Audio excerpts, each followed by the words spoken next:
Kalian tahu nggak, Indonesia digadang-gadang akan menjadi negara dengan ekonomi terbesar keempat di dunia. Bahkan mengalahkan Jepang, Jerman, dan Inggris. Kok bisa ya? Kalau penasaran, tonton video ini sampai habis ya.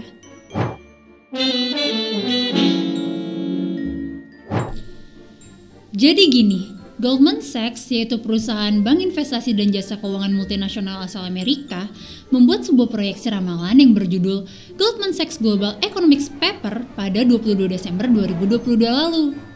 Nah, laporan itu memperkirakan Indonesia akan masuk daftar negara dengan ekonomi terbesar dunia di peringkat keempat pada 2050 nanti.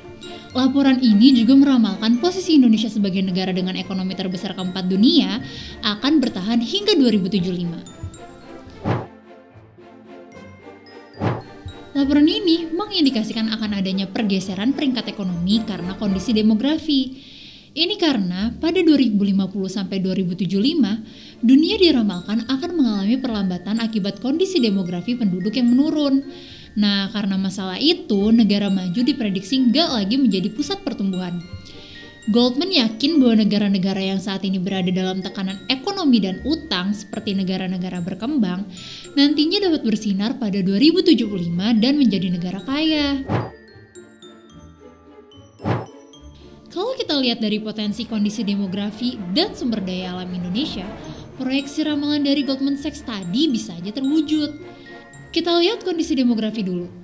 Populasi penduduk usia produktif di Indonesia, yaitu usia 15-64 tahun, mencapai 69,25% atau sekitar 190,98 juta jiwa pada 2022 lalu.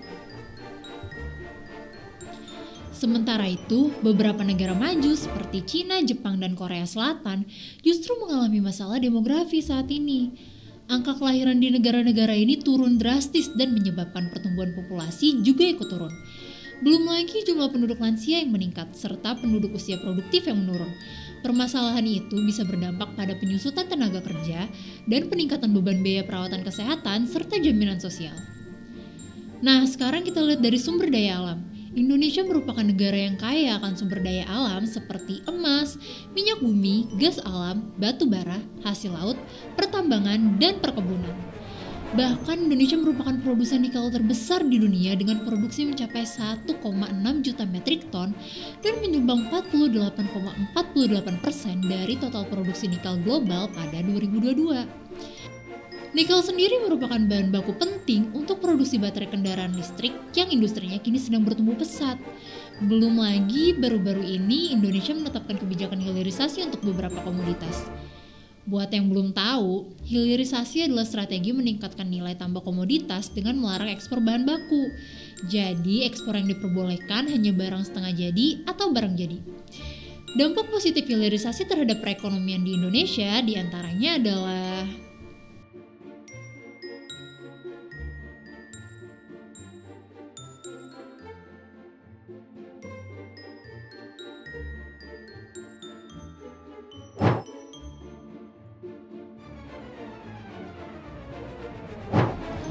Sementara itu, Menteri Keuangan Indonesia Sri Mulyani mengaku bahwa Indonesia bisa menjadi negara dengan ekonomi terbesar keempat dunia pada 2045, lebih cepat dari ramalan Goldman Sachs.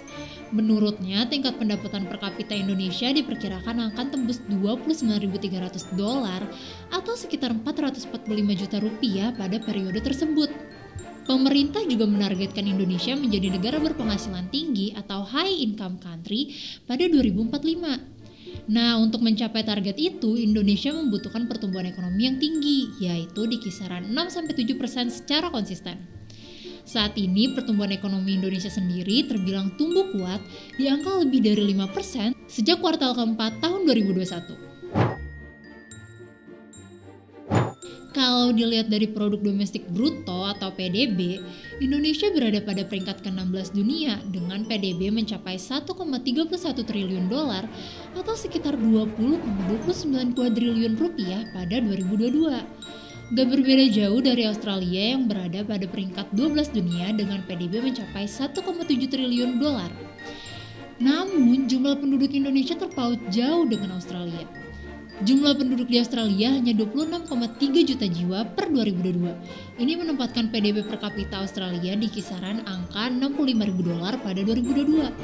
Sedangkan Indonesia memiliki penduduk sebanyak 275,77 juta jiwa dengan PDB per kapita sebesar $4.580 pada 2022. Kalau dilihat dari angka yang terpaut jauh ini, bisa kita simpulkan bahwa banyaknya jumlah penduduk gak hanya memberi manfaat, tapi juga memberi resiko untuk Indonesia. By the way, PDB per kapita Indonesia pada 2022 itu menempatkan Indonesia berada pada kelompok negara berpendapatan menengah atas atau upper middle income country. Rentang PDB per kapita yang terbaru berdasarkan World Bank untuk negara berpendapatan menengah atas itu ada di angka $4.466 sampai $13.845. Nah, rentang PDB per kapita itu selalu berubah tiap tahunnya. Indonesia sebelumnya pernah masuk ke dalam kategori menengah atas, lalu turun ke kategori menengah bawah pada 2020 sampai 2021 karena pandemi COVID-19, dan baru saat ini naik kembali ke kategori menengah atas.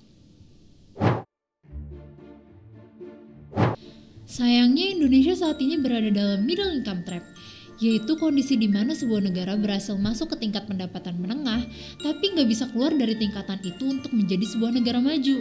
Nah, target pertumbuhan ekonomi yang di angka 6-7% tadi bisa mengeluarkan Indonesia dari middle income trap ini.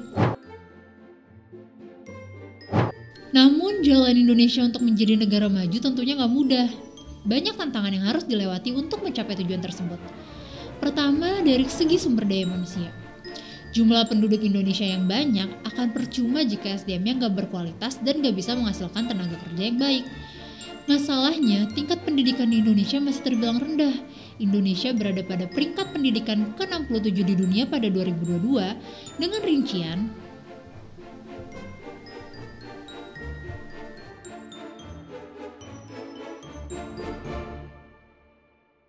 ini mengindikasikan bahwa peningkatan kualitas pendidikan di Indonesia masih kurang. Selain itu, dari segi ekspor, sumber daya alam Indonesia yang berlimpah membuat Indonesia mampu mengekspor berbagai macam komoditas. Nilai ekspor Indonesia dari Januari sampai Desember 2022 mencapai $291,98 miliar, naik 26,07% dibanding periode yang sama tahun 2021. Ekspor dapat memberikan manfaat seperti meningkatkan devisa negara serta menambah lapangan pekerjaan. Tapi di sisi lain, ekspor juga memiliki kekurangan. Salah satunya adalah kemungkinan terjadi defisit neraca perdagangan jika ekspor lebih rendah dari impor. Ini dapat membuat nilai tukar mata uang turun dan merugikan perekonomian negara. Selanjutnya dari segi infrastruktur. Indonesia merupakan negara kepulauan terbesar di dunia yang terdiri dari 5 pulau utama, 30 kepulauan kecil, dan sekitar 18.000 pulau kecil. Ini membuat pembangunan infrastruktur Indonesia jauh lebih susah daripada negara lain yang hanya berdiri di atas satu pulau. Makanya pemerataan pembangunan di Indonesia sampai sekarang masih belum terwujud dan masih menjadi tantangan besar untuk Indonesia. Terakhir kita lihat permasalahan yang masih mengakar di Indonesia, yaitu masalah korupsi. Transparency International Indonesia melaporkan bahwa skor Corruption Perception Index atau CPI dari Indonesia merosot sebanyak 4 poin pada 2022 menjadi 34. Ini membuat Indonesia berada pada peringkat ke-110 dari 180 negara yang paling korup di dunia. Buat yang belum tahu, semakin kecil skor CPI suatu negara artinya semakin buruk. Sebaliknya, semakin besar skor CPI suatu negara artinya semakin baik.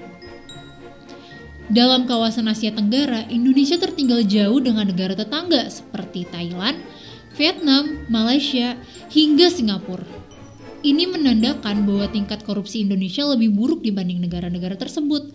Kalau masalah ini nggak berhasil ditangani, proyeksi ramalan Indonesia jadi negara ekonomi terbesar keempat dunia bisa aja nggak akan terwujud.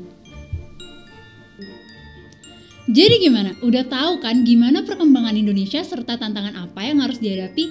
Semoga kamu bisa belajar dari video ini ya. Sekian dari Bikalva. Jangan lupa share video ini ke teman dan grup keluarga kamu. Dan like video ini kalau kamu suka sama kontennya. Nah, kalau kamu ingin Bikalva bahas topik yang kamu mau, kamu juga bisa komen di bawah. Sampai jumpa di video berikutnya.